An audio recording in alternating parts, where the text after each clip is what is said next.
Good morning friends. இது உங்கள் friends sports academy. Daily கண்டஸ்ட்டில் இன்றைக்கி என்ன பார்க்க போகணும்னு வந்து பார்த்தீங்கன்னா மார்ச் 6, 2026 வெள்ளிக்கிழமை என்ன கண்டஸ்ட் தான் பார்க்க போகிறோம். இதுக்கு முடிஞ்சு பார்த்தா நம்ம டெய்லி கண்டஸ்ட் அப்லோட் பண்ணியிருக்கோம். பார்க்காதவங்க பார்த்து நோட்ஸ் எடுத்து வச்சுக்கோங்க. அது மட்டும் இல்லாமல் நம்ம சேனல் வந்து சப்ஸ்கிரைப் பண்ணி சப்போர்ட் பண்ணுங்கள். முடிஞ்சளவு உங்கள் ஃப்ரெண்ட்ஸ்லாம் ஷேர் பண்ணுங்கள். நம்முடைய ஃப்ரெண்ட்ஸ் போலீஸ் அகாடமி அப்படின்ற டெலகிராம் சேனலில் ஜாயின் பண்ணிக்கோங்க. இம்பார்ட்டன்ட் அப்டேட்ஸ் உங்களுக்கு உடனே கிடைக்கும். சரிங்களா? அதுக்கு முன்னாடி நமது பயிற்சி மையம் சார்பில் 2ஆம் நிலை காவலர் தேர்வுக்காக 2026ஆம் ஆண்டு போலீஸ் எக்ஸாமுக்காக வந்து பார்த்திங்கன்னா சிறை அப்படின்ற டெஸ்ட் பேட்ச் வந்து பார்த்திங்கன்னா தொடங்கியிருக்கோம். முழுக்க வந்து பார்த்திங்கன்னா இது ஆன்லைனில் தான் நடக்குது. மார்ச் 1ஆம் தேதியிலேருந்து தொடர்ந்து நடந்துகிட்ருக்கு. இந்த டெஸ்ட் பேட்ச் மொத்தமாக வந்து பார்த்திங்கன்னா 6 மாத காலம் நடக்குது. 65 தேர்வுகளும் 6500 வினாக்கள் உங்களுக்கு கிடைக்கும். விருப்பம் உள்ள மாணவர்கள் இமீடியட்டாக ஜாயின் பண்ணிக்கோங்க. ஸ்க்ரீனில் தர நம்பருக்கு கால் பண்ணி டீட்டெயில் கேட்டு தெரிஞ்சு இமீடியட்டாக ஜாயின் பண்ணிக்கோங்க. சரிங்களா? டிஸ்கிரிப்ஷனில் பிடிஎஃப் கொடுத்துருக்கேன், செக் பண்ணி பாருங்கள் ஷெட்யூல் எப்படி இருக்குன்னு சொல்லிட்டு. சரிங்களா? ஃப்ரெண்ட்ஸ் கரண்ட் அஃபேர்ஸ் பார்த்துடலாம். அதாவது ஒட்டுமொத்தமாக இந்த பார்த்திங்கன்னா இந்தியா முழுவதும் ஒரு சில மாநில ஆளுநர்கள் வந்து பார்த்திங்கன்னா சின்ன சேஞ்சஸ் பண்ணியிருக்காங்க. மேற்கு வங்காள ஆளுநர் வந்து பார்த்திங்கன்னா சிவி ஆனந்த் போஸ் வந்து பார்த்திங்கன்னா வியாழக்கிழமை தன்னுடைய பதவி வந்து பார்த்திங்கன்னா ராஜினாமா பண்ணியிருக்காரு. அதை எடுத்து வந்து பார்த்திங்கன்னா அங்கே புதிய ஆளுநராக வந்து பார்த்திங்கன்னா RN ரவி வந்து பார்த்திங்கன்னா நியமிக்கப்பட்டிருக்காரு. ஓகேங்களா? தமிழ்நாடு ஆளுநராக வந்து பார்த்திங்கன்னா கேரளாவுடைய ஆளுநர் வந்து பார்த்திங்கன்னா கூடுதல் பொறுப்பாக நியமிக்கப்பட்டிருக்காரு. ஓகேங்களா? தமிழ்நாடு ஆளுநர் வந்து பார்த்திங்கன்னா 2021ஆம் ஆண்டு வந்து பார்த்திங்கன்னா தமிழகத்தில் பதவியேற்றார். கிட்டத்தட்ட 4.5 ஆண்டு காலம் வந்து பார்த்திங்கன்னா அந்த பதவியில் இருந்திருக்காரு. இவருடைய காலகட்டத்தில் வந்து பார்த்திங்கன்னா நிறைய பிரச்சனை வந்து பார்த்திங்கன்னா ஃபேஸ் பண்ணியிருக்காரு. ஓகேங்களா? தமிழக அரசினுடைய 10 மசோதாக்களுக்கு வந்து பார்த்திங்கன்னா இவர் நிறுத்தி வச்சதை தொடர்ந்து சட்டவிரோதம் அப்படின்னு சொல்லிட்டு குறிப்பிட்டு அரசியலமைப்பு சட்டப்பிரிவு 142 பயன்படுத்தி அந்த 10 மசோதாக்கள் வந்து பார்த்திங்கன்னா செல்லும் அப்படின்னு சொல்லிட்டு உச்சநீதிமன்றம் வந்து பார்த்திங்கன்னா ஒப்புதல் அளிச்சிட்டாங்க. ஓகேங்களா?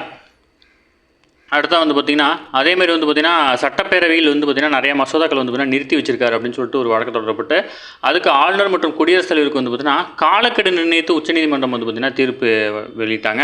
அதை எதிர்த்து வந்து பார்த்திங்கன்னா குடியரசுத் தலைவர் வந்து பார்த்திங்கன்னா 14 கேள்விகளை வந்து பார்த்திங்கன்னா உச்சநீதிமன்றத்திடம் வந்து பார்த்திங்கன்னா கேட்டாங்க. இதுதான் வந்து பார்த்திங்கன்னா இவருடைய பீரியடில் வந்து பார்த்திங்கன்னா ரொம்ப முக்கியமான இஷ்யூ அப்படின்னு சொல்லுவாங்க. சரிங்களா? அடுத்தது சென்னை உயர்நீதிமன்றத்தினுடைய புதிய தலைமை நீதிபதியாக அரவிந்த் தர்மாதிகாரி நியமிக்கப்பட்டிருக்கிறார். இவர் வந்து பார்த்திங்கன்னா அதாவது கேரள உயர்நீதிமன்றத்தில் நீதிபதியாக இருந்தார். இப்போ சென்னை உயர்நீதிமன்றத்தினுடைய தலைமை நீதிபதியாக வந்து பார்த்தீங்கன்னா நியமிக்கப்பட்டிருக்காரு. ஓகேங்களா?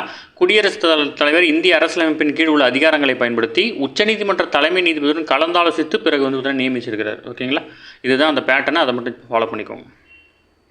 அடுத்தது தமிழ்நாடு அரசின் சார்பில் உங்கள் கனவை சொல்லுங்கள் என்ற திட்டத்தை வந்து பார்த்தீங்கன்னா அறிமுகப்படுத்தி தமிழ்நாடு முழுவதும் மக்களை சந்தித்து அவர்கள் எதிர்பார்ப்புகளை கேட்டறிந்து பதிவு செய்ய அலுவலர்களுக்கு வந்து பார்த்தீங்கன்னா முதல்ல உத்தரவிட்டிருக்காரு. இது அதன்படி வந்து பார்த்தீங்கன்னா மாநிலம் முழுவதும் 45 நாள்களில் 50,000 தன்னார்வலர்கள் வந்து பார்த்திங்கன்னா 1.92 கோடி குடும்பங்களின் எதிர்கால கனவுகளை அறிவதற்காக வீடு வீடாக சென்று அப்போது பொதுமக்களை நேரில் சந்தித்து திமுக அரசு முறைப்படுத்தியுள்ள திட்டங்கள் குறித்தும் அவர்களின் எதிர்பார்ப்புகள் எதிர்கால கனவுகள் ஆகியவற்றை குறித்தும் கேட்டறிந்து பதிவு செஞ்சிட்ருக்காங்க. ஓகேங்களா?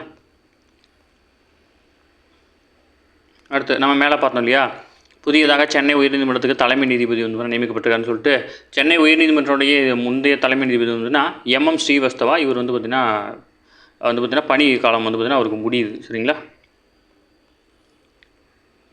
அடுத்தது கனவு இல்லம் திட்டத்தின் கீழ் வந்து பார்த்திங்கன்னா 3 எழுத்தாளர்களுக்கு வந்து பார்த்திங்கன்னா தமிழ்நாடு வீட்டு வசதி வாரிய உயர் வருவாய் பிரிவு குடியிருப்பு வந்து பார்த்திங்கன்னா வழங்குறாங்க.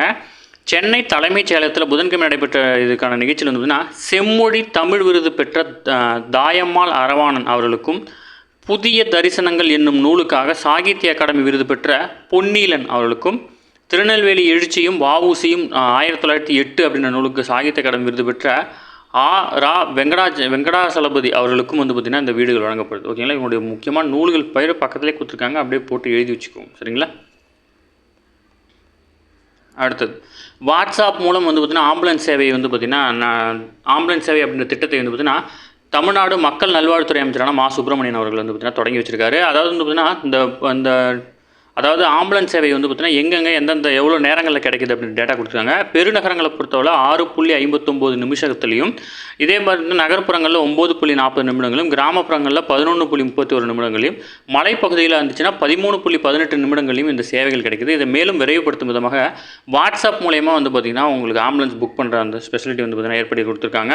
இதுக்காக வந்து பார்த்திங்கன்னா நீங்கள் அந்த குறிப்பிட்ட எண்ணுக்கு வந்து பார்த்திங்கன்னா ஹாயின் மெசேஜ் அனுப்பினா போதும் அவங்களே வந்து பார்த்திங்கன்னா அந்த எண் வந்து பார்த்திங்கன்னா கொடுத்துருக்காங்க. இந்த எண்ணில் வந்து பார்த்திங்கன்னா எக்ஸாமில் கேட்க மாட்டாங்க. சரிங்களா? ஜஸ்ட் ஞாபகம் போட்டு வச்சுக்கோங்க. அந்த எனக்கு நீங்கள் ஹாயின் அனுப்புனீங்க அப்படின்னா ஆம்புலன்ஸ் வந்து பார்த்திங்கன்னா புக் பண்ணிக்க முடியும். அதேமாதிரி வந்து பார்த்திங்கன்னா உங்களுடைய லைவ் லொக்கேஷன் வந்து பார்த்திங்கன்னா கரண்ட் லொக்கேஷன் அவங்களுக்கு உடனே ஷேர் பண்ண முடியும். சரிங்களா?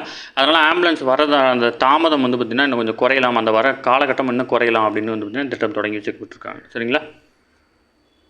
அடுத்தது புதுதில்லியில் பின்லாந்து அதிபர் அலெக்சாண்டர் ஸ்டப்புடன் வந்து பார்த்திங்கன்னா வியாழக்கிழமை வந்து பார்த்திங்கன்னா மேற்கொண்ட விரிவான பேச்சுவார்த்தைக்கு பிறகு வந்து பார்த்திங்கன்னா பிரதமர் வந்து பார்த்திங்கன்னா பேச்சுவார்த்தை நடத்திருக்காரு. அதன் கீழே வந்து பார்த்திங்கன்னா குறிப்பிட்ட சில ஒப்பந்தங்கள் வந்து பார்த்திங்கன்னா கையொப்பமாயிருக்கு. அதுலேயும் வந்து பார்த்திங்கன்னா அதாவது பாதுகாப்பு ஐநாவுடைய பாதுகாப்பு கவுன்சில் வந்து பார்த்திங்கன்னா இந்தியாவுக்கு நிரந்தர இடம் அப்படின்ற ஒரு கோரிக்கைக்கு வந்து பார்த்திங்கன்னா பின்லாந்து வந்து பார்த்திங்கன்னா எங்களுடைய முழு ஆதரவு தெரிவிக்கிறோம் அப்படின்னு சொல்லியிருக்காங்க. ஓகேங்களா. அதேமாதிரி வந்து பார்த்திங்கன்னா பின்லாந்து பொறியியல் நிபுணர்களுடன் இணைந்து தான் வந்து பார்த்திங்கன்னா செனாப் நதியின் குறுக்கே உலகின் மிக உயரமான ரயில்வே பாலத்தை வந்து பார்த்திங்கன்னா நம்ம கட்டமைச்சிருக்கோம். ஓகேங்களா. அடுத்து சோமாலியாவில் அதிபர் மற்றும் நாடாளுமன்ற உறுப்பினர்களின் பதவி காலத்தை 4 ஆண்டுகளிலிருந்து 5 ஆண்டுகளாக நீட்டிக்கும் வகையில் அந்நாட்டு அரசியலமைப்பு சட்டம் வந்து பார்த்திங்கன்னா திருத்தப்பட்டிருக்கு. நாடாளுமன்றத்தில் மொத்தம் 329 உறுப்பினர்கள் 222 பேர் வந்து பார்த்திங்கன்னா இதற்கு ஆதரவு தெரிவிச்சிருக்காங்க. ஓகேங்களா. அடுத்த வந்து பார்த்திங்கன்னா தொடர் போர் சூழல் காரணமாகவும் அமெரிக்காவுடன் ஏற்பட்ட போட்டியின் காரணமாக வந்து பார்த்திங்கன்னா சீனா தங்களுடைய பாதுகாப்பு பட்ஜெட்டை வந்து பார்த்திங்கன்னா 7% அளவு வந்து பார்த்திங்கன்னா உயர்த்திருக்காங்க. ஓகேங்களா. இதெல்லாம் கொஸ்டினான்னு கேட்காதீங்கப்பா, இதெல்லாம் வந்து பார்த்திங்கன்னா நீங்கள் எழுதணும். சரிங்களா. குரூப் 1 மெயின்ஸ்லாம் எழுதுறீங்க அப்படின்னா இதை பற்றிலாம் எழுதும். இந்த போர்னால ஏற்படுற இம்பாக்ட் என்னென்னா மற்றொரு நாட்டுடைய பொருளாதாரமும் வந்து பார்த்திங்கன்னா நம்ம அதுக்கு தகுந்த மாதிரி ஒதுக்க வேண்டியது இருக்குது. இது டீட்டெயிலாம் ஃபுல்லாக எழுதணும். நீங்கள் ஒரு நாள் வந்து பார்த்திங்கன்னா இதெல்லாம் நோட் பண்ணி வச்சுக்கோங்க. கண்டிப்பாக உங்களுக்கு யூஸ்ஃபுல்லாக இருக்கும். சரிங்களா. ஓகே ஃப்ரெண்ட்ஸ், இன்றைக்கி கண்டபஸ் அவ்வளோ தாண்டி எதுவுமே கேட்க வாய்ப்பு இல்லை. டெய்லி கண்டபஸை டெய்லி பார்த்துருங்க. அப்போ தான் மந்த்லி வீக்லி படிக்கும்போது உங்களுக்கு ஈஸியாக இருக்கும். நம்ம சேனலை சப்ஸ்கிரைப் பண்ணி சப்போர்ட் பண்ணுங்கள். முடிஞ்சளவு உங்கள் ஃப்ரெண்ட்ஸில் ஷேர் பண்ணுங்கள். நம்மளுடைய ஃப்ரெண்ட்ஸ் போலீஸ் அகாடமி அப்படின்ற டெலகிராம் சேனலில் ஜாயின் பண்ணிக்கோங்க. இம்பார்ட்டன்ட் அப்டேட்ஸ் உங்களுக்கு ஒன்று கிடைக்கும். டிஸ்கிரிப்ஷனில் லிங்க் கொடுத்துருங்க. சரிங்களா. அடுத்த நமது பயிற்சி மையம் சார்பில் தொடங்கப்பட்டுள்ள சிறை அப்படின்ற இந்த ஆன்லைன் டெஸ்ட் பேஜில் இணையன்னு விருப்பப்பட்டீங்க அப்படின்னா ஸ்க்ரீனில் தர நம்பருக்கு கால் பண்ணி டீட்டெயில் கேட்டு இமீடியட்டாக ஜாயின் பண்ணிக்கோங்க. டிஸ்கிரிப்ஷனில் லிங்க் கொடுத்துருக்கேன். டச் பண்ணி பாருங்கள். சரிங்களா. Thank you friends.